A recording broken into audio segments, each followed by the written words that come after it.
भारत माता की। अंगराज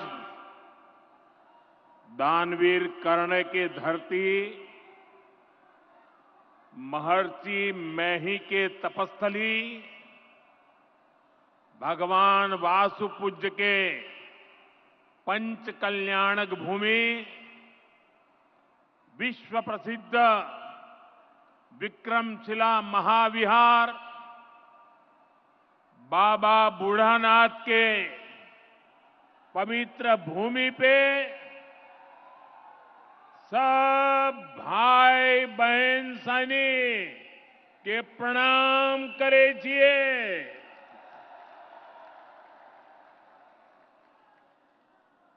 मंच पर विराजमान राज्यपाल श्रीमान आरिफ मोहम्मद खान जी, बिहार के लोकप्रिय एवं बिहार के विकास के लिए समर्पित हमारे लाडले मुख्यमंत्री नीतीश कुमार जी,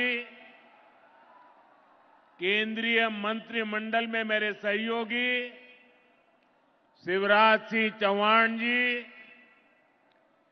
जीतन राम मांझी जी, ललन सिंह जी, गिरिराज सिंह जी, चिराग पासवान जी, राज्य मंत्री श्रीमान रामनाथ ठाकुर जी,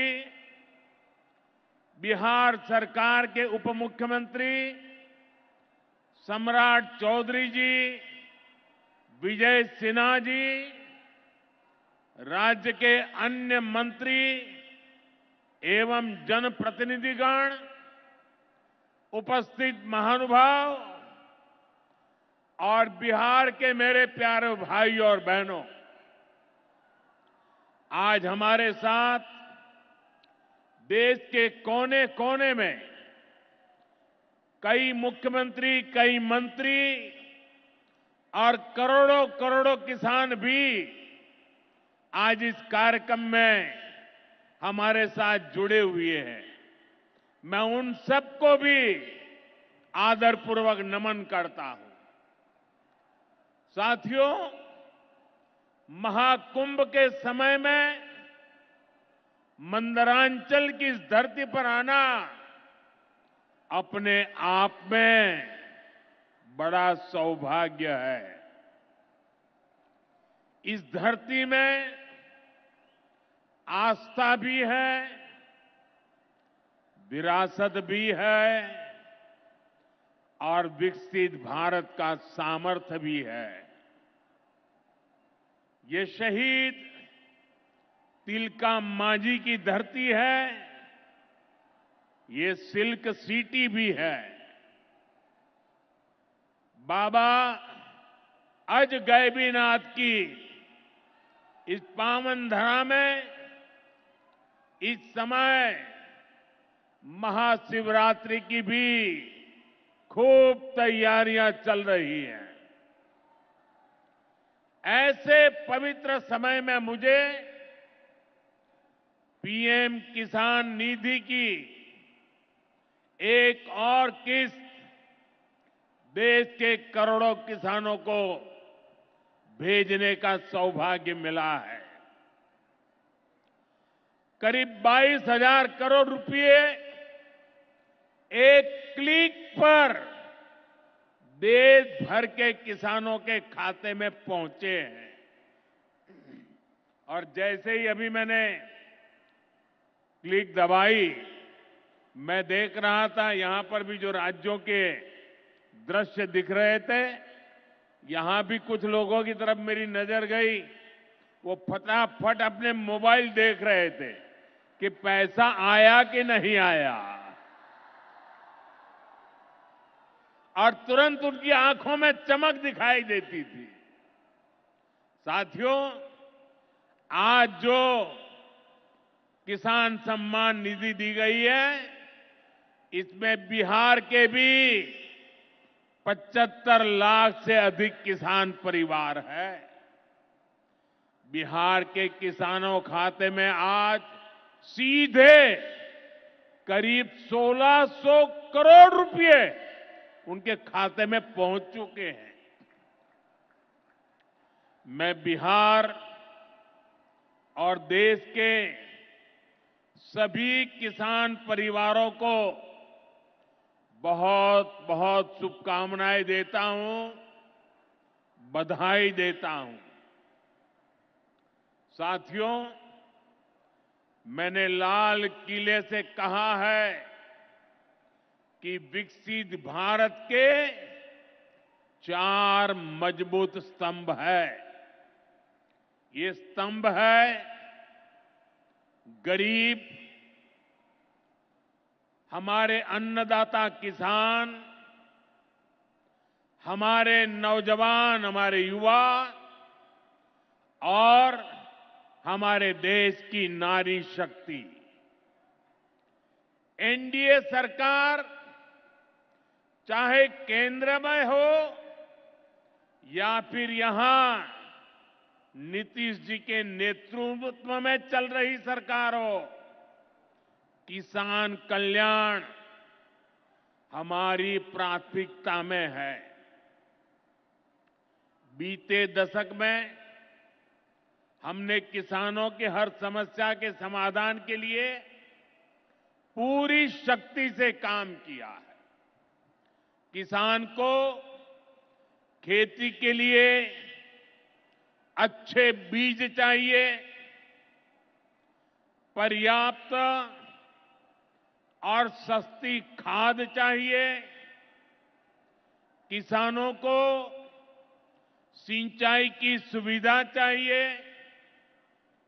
पशुओं का बीमारी से बचाव चाहिए और आपदा के समय नुकसान से सुरक्षा चाहिए।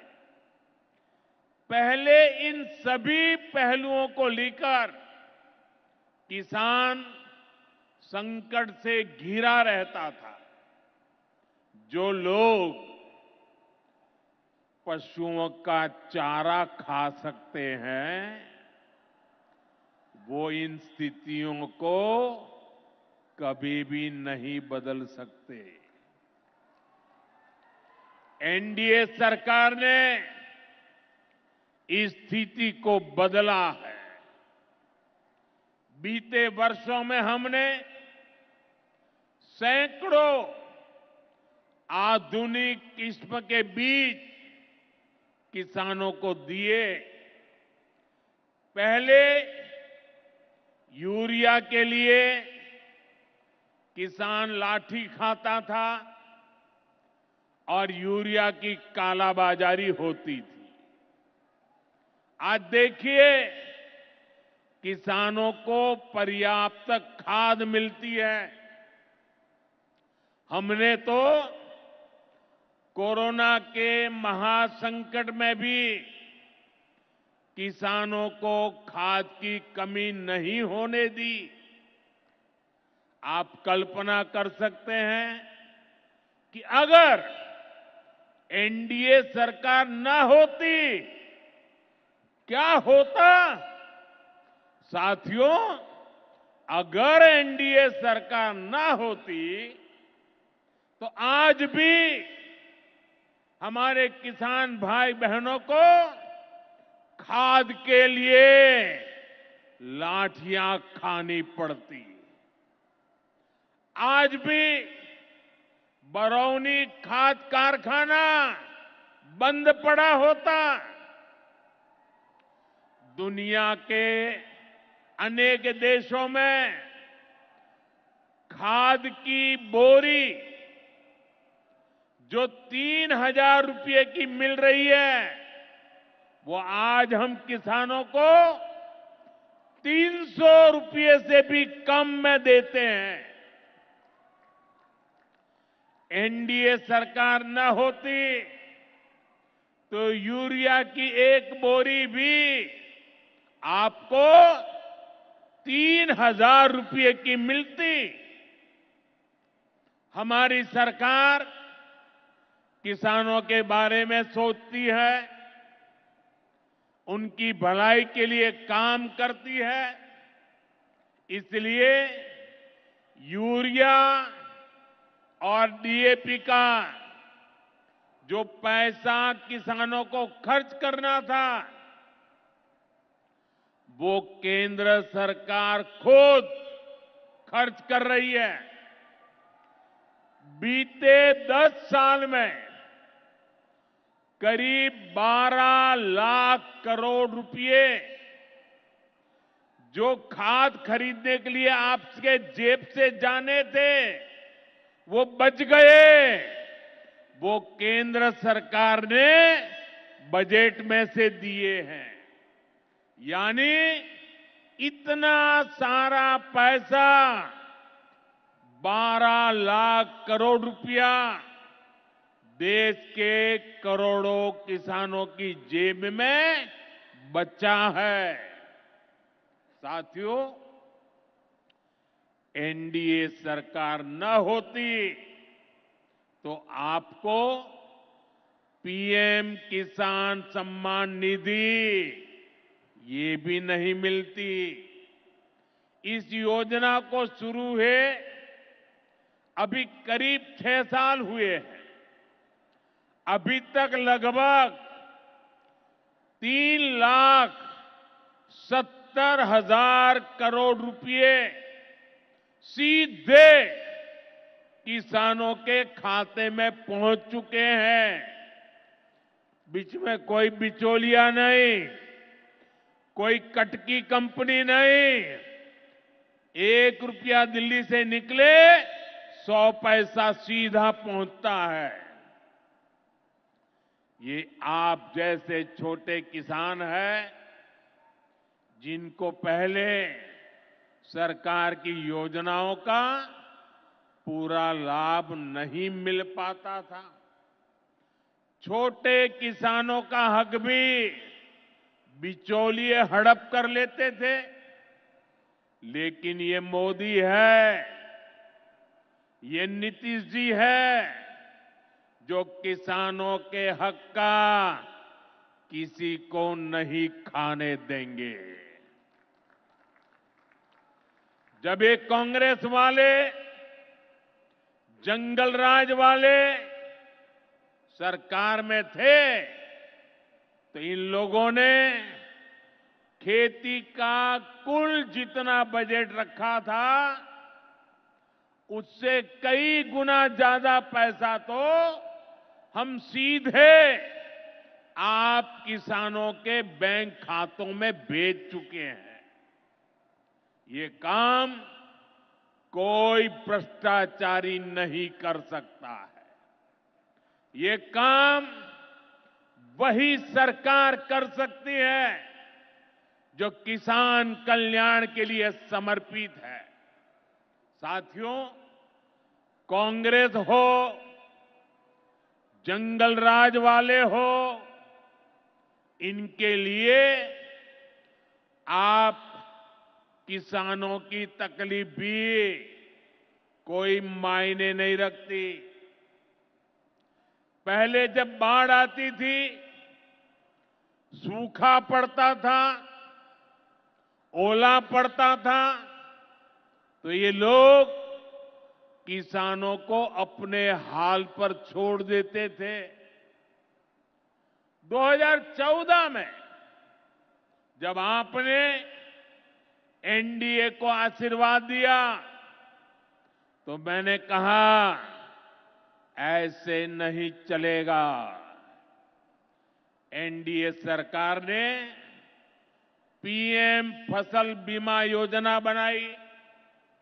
इस योजना के तहत 2.25 लाख करोड़ रुपए का क्लेम किसानों को आपदा के समय मिल चुका है।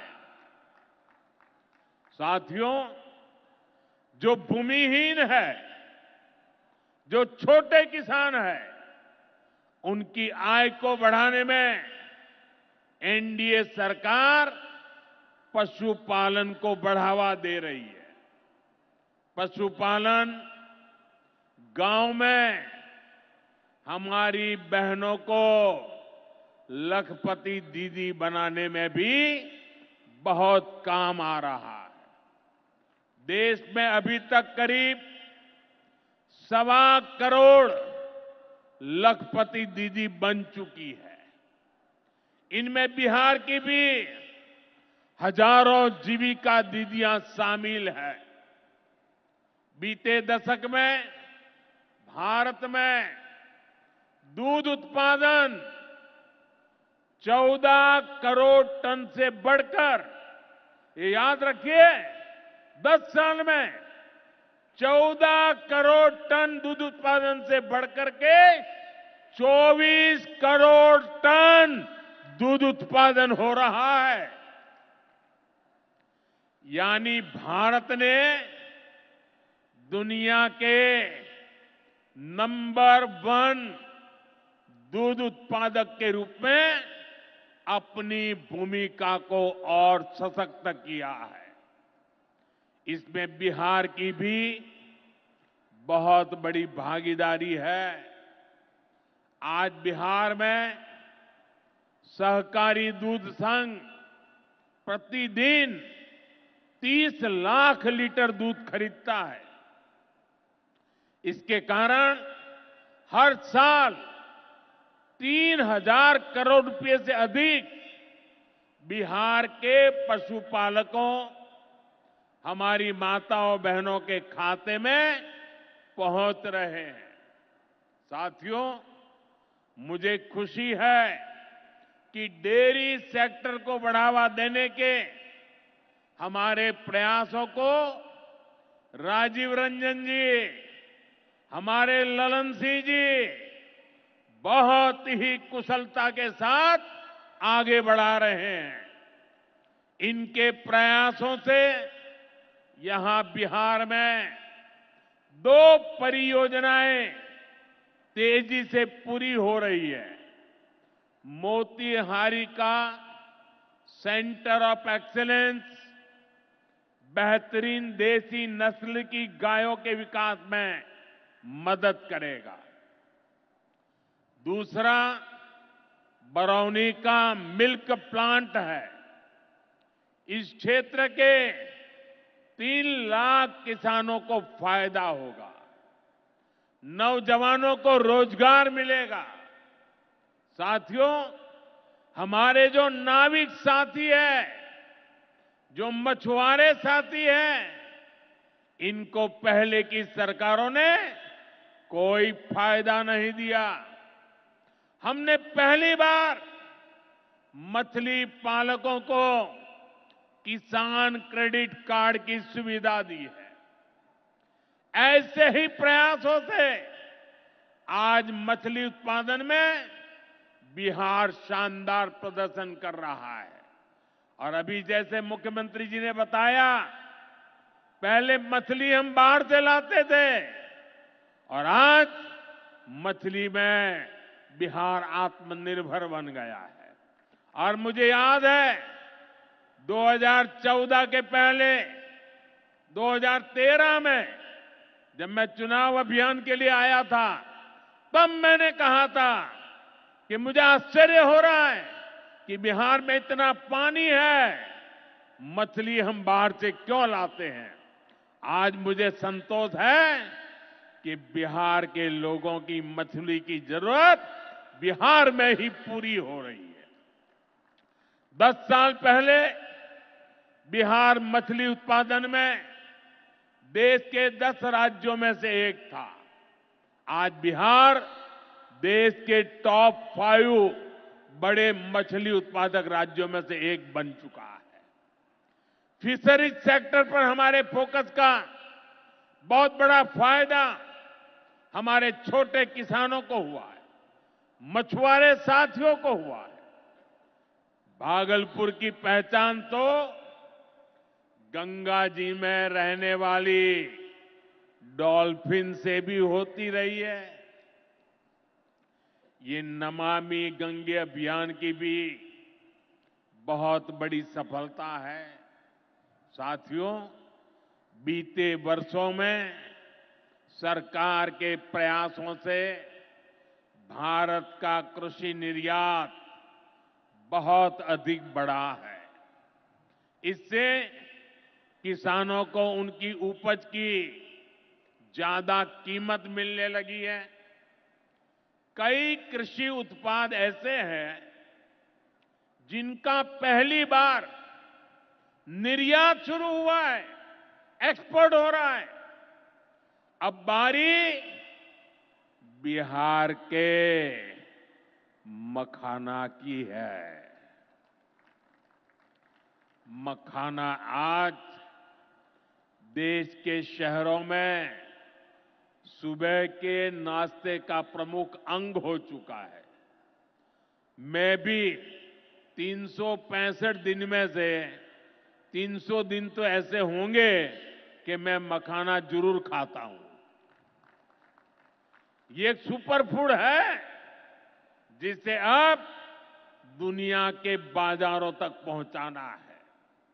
इसलिए इस वर्ष के बजट में मखाना किसानों के लिए मखाना बोर्ड बनाने का ऐलान किया गया है। ये मखाना बोर्ड मखाना उत्पादन, प्रोसेसिंग, वैल्यू एडिशन और मार्केटिंग ऐसे हर पहलू में बिहार के मेरे किसानों की मदद करेगा। साथियों, बजट में बिहार के किसानों और नौजवानों के लिए एक और बड़ी घोषणा भी की गई है। पूर्वी भारत में फूड प्रोसेसिंग इंडस्ट्री को बढ़ावा देने के लिए बिहार एक बड़े केंद्र के रूप में उभरने वाला है। बिहार में national institute of food technology and entrepreneurship की स्थापना की जाएगी। यहां बिहार में कृषि के क्षेत्र में 3 नए सेंटर ऑफ एक्सेलेंस की भी स्थापित किए जाएंगे। इनमें से एक हमारे भागलपुर में ही स्थापित होगा। यह सेंटर आम की जर्दालू किस्म पर फोकस करेगा। 2 और केंद्र मुंगेर और बक्सर में बनाए जाएंगे, जो टमाटर, प्याज और आलू किसानों को मदद देंगे। यानी किसान हित के निर्णय लेने में हम कोई कसर बाकी नहीं छोड़ रहे। साथियों, आज भारत कपड़े का भी बहुत बड़ा निर्यातक बन रहा है।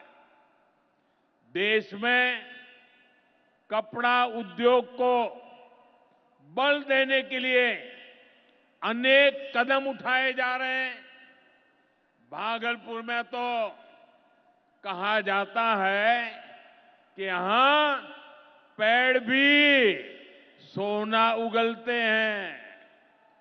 भागलपुरी सिल्क, टसर सिल्क पूरे हिंदुस्तान में मशहूर है। दुनिया के दूसरे देशों में भी टसर सिल्क की डिमांड लगातार बढ़ रही है। केंद्र सरकार रेशम उद्योग को बढ़ावा देने के लिए फैब्रिक और yarn dyeing unit, fabric printing unit, fabric processing unit ऐसे इंफ्रास्ट्रक्चर निर्माण पर बहुत जोर दे रही है। इससे भागलपुर के बुनकर साथियों को आधुनिक सुविधाएं मिलेगी और उनके उत्पाद दुनिया के कोने कोने में पहुंच पाएंगे। साथियों, बिहार की एक और बहुत बड़ी समस्या का समाधान एनडीए सरकार कर रही है। नदियों पर पर्याप्त पुल न होने के कारण बिहार को अनेक समस्याएं होती है। आपको आने जाने में दिक्कत ना हो, इसके लिए हम तेजी से काम कर रहे हैं। अनेकों पुल बनवा रहे हैं। यहां गंगा जी पर 4 लेन के पुल के निर्माण का भी तेजी से काम चल रहा है। इस पर 1100 करोड़ रुपए से ज्यादा खर्च किए जा रहे हैं। साथियों, बिहार में बाढ़ से भी बहुत नुकसान होता है। इसके लिए भी हमारी सरकार ने हजारों करोड़ रुपए के प्रोजेक्ट स्वीकृत किए हैं। इस वर्ष के बजट में तो पश्चिमी कोसी नहर ERM परियोजना के लिए मदद देने की घोषणा की गई है। इस परियोजना से मिथिलांचल क्षेत्र में 50,000 हेक्टेयर भूमि सिंचाई के दायरे में आएगी। इससे लाखों किसान परिवारों को लाभ होगा। साथियों, एनडीए सरकार किसानों की आय बढ़ाने के लिए अलग अलग स्तर पर काम कर रही है। भारत में उत्पादन बढ़े, दलहन और तिलहन में हम आत्मनिर्भर हो, यहां ज्यादा से ज्यादा फूड प्रोसेसिंग उद्योग लगे और हमारे किसानों के उत्पाद दुनिया भर तक पहुंचे। इसके लिए सरकार एक के बाद एक नए कदम उठा रही है। मेरा तो सपना है कि दुनिया की हर रसोई में भारत के किसान का उगाया कोई न कोई उत्पाद होना ही चाहिए। इस वर्ष के बजट ने भी इसी विजन को आगे बढ़ाया है। बजट में एक बहुत ही बड़ी पीएम धन धान्य योजना की घोषणा की गई है।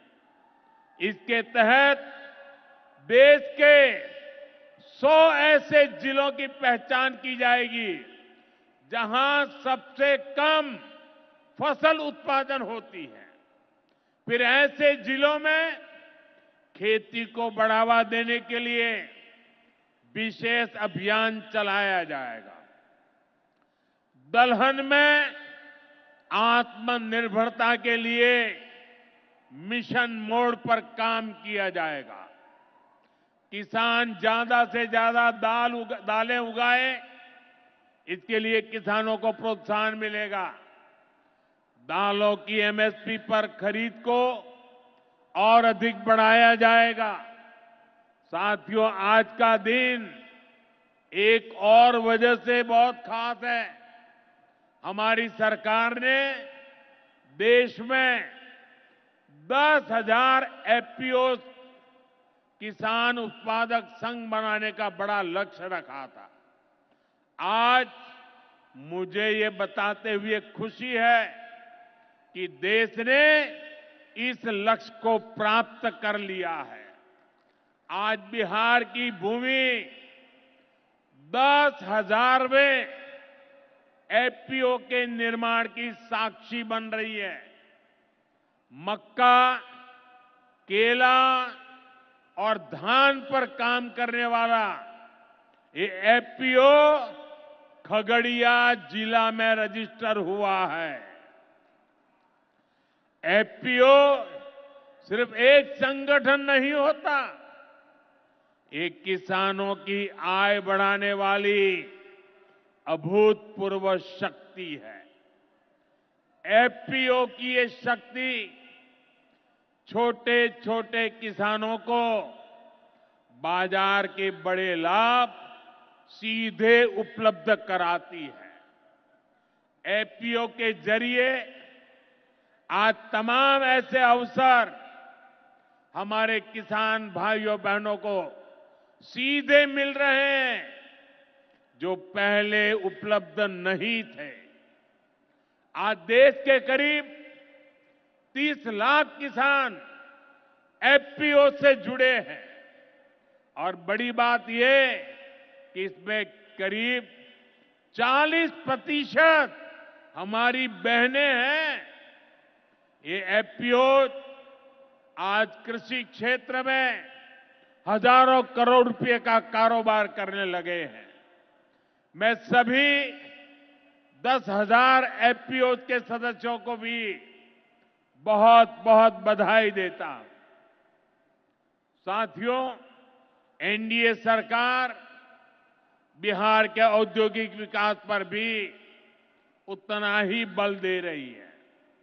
बिहार सरकार भागलपुर में जो बहुत बड़ा बिजली कारखाना लगा रही है, उसको कोयले की भरपूर आपूर्ति की जाएगी। इसके लिए केंद्र सरकार ने कोल लिंकेज को स्वीकृति दे दी है। मुझे पूरा भरोसा है कि यहां पैदा होने वाली बिजली बिहार के विकास को नई ऊर्जा देगी। इससे बिहार के नौजवानों को रोजगार के नए अवसर मिलेंगे। साथियों, पूर्वोदय से ही विकसित भारत का उदय होगा और हमारा बिहार पूर्वी भारत का सबसे अहम स्तंभ है। बिहार भारत की सांस्कृतिक विरासत का प्रतीक है।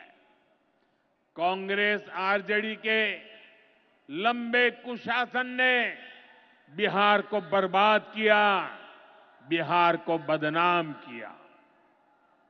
लेकिन अब विकसित भारत में बिहार का वही स्थान होगा जो प्राचीन समृद्ध भारत में पाटलिपुत्र का था। इसके लिए हम सभी मिलकर निरंतर प्रयास कर रहे हैं। बिहार में आधुनिक कनेक्टिविटी के लिए, सड़कों के नेटवर्क के लिए, जन कल्याण की योजनाओं के लिए एनडीए सरकार प्रतिबद्ध होकर काम कर रही है। मुंगेर से भागलपुर होते हुए मिर्जा चौकी तक करीब 5,000 करोड़ रुपए की लागत से नया हाईवे भी बनाने का काम शुरू हो रहा है। भागलपुर से औंसडीहा तक 4 लेन सड़क को चौड़ा करने का काम भी शुरू होने जा रहा है। भारत सरकार ने विक्रमशिला से कटारिया तक नई रेल लाइन और रेल पुल को भी स्वीकृति दे दी है। साथियों, हमारा ये भागलपुर सांस्कृतिक और ऐतिहासिक रूप से बहुत महत्वपूर्ण रहा है। विक्रमशिला विश्वविद्यालय के कालखंड में ये वैश्विक ज्ञान का केंद्र हुआ करता था। हम नालंदा विश्वविद्यालय के प्राचीन गौरव को आधुनिक भारत से जोड़ने का काम शुरू कर चुके हैं। नालंदा विश्वविद्यालय के बाद अब विक्रमशिला में भी सेंट्रल यूनिवर्सिटी बनाई जा रही है। जल्द ही केंद्र सरकार इस पर काम शुरू करने वाली है। मैं नीतीश जी, विजय जी, सम्राट जी सहित बिहार सरकार की पूरी टीम को बधाई देता हूं। आप इस प्रोजेक्ट से जुड़ी जरूरतों को पूरा करने में तेजी से जुटे हैं। साथियों, एनडीए सरकार भारत की गौरवशाली विरासत के संरक्षण और वैभवशाली भविष्य के निर्माण के लिए एक साथ काम कर रही है। लेकिन ये जो जंगल राज वाले हैं, इनको हमारी धरोहर से, हमारी आस्था से नफरत है। इस समय प्रयागराज में एकता का महाकुंभ चल रहा है। ये भारत की आस्था का, भारत की एकता और समरसता का सबसे बड़ा महोत्सव है।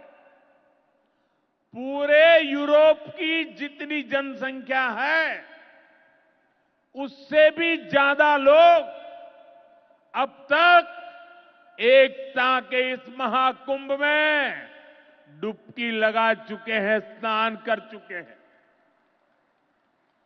बिहार से भी गांव-गांव से श्रद्धालु एकता के इस महाकुंभ होकर आ रहे हैं। लेकिन ये जंगल राज वाले महाकुंभ को ही गाली दे रहे हैं। महाकुंभ को लेकर भद्दी भद्दी बातें कर रहे हैं। राम मंदिर से चिढ़ने वाले लोग महाकुंभ को भी कोसने का कोई मौका नहीं छोड़ रहे हैं। मैं जानता हूं, महाकुंभ को गाली देने वाले ऐसे लोगों को बिहार कभी भी माफ नहीं करेगा। साथियों, बिहार को समृद्धि के नए पथ पर ले जाने के लिए हम दिन रात ऐसे ही मेहनत करते रहेंगे। एक बार फिर देश के किसानों को और बिहार वासियों को बहुत बहुत बधाई। मेरे साथ बोले, भारत माता की, भारत माता की। बहुत बहुत धन्यवाद।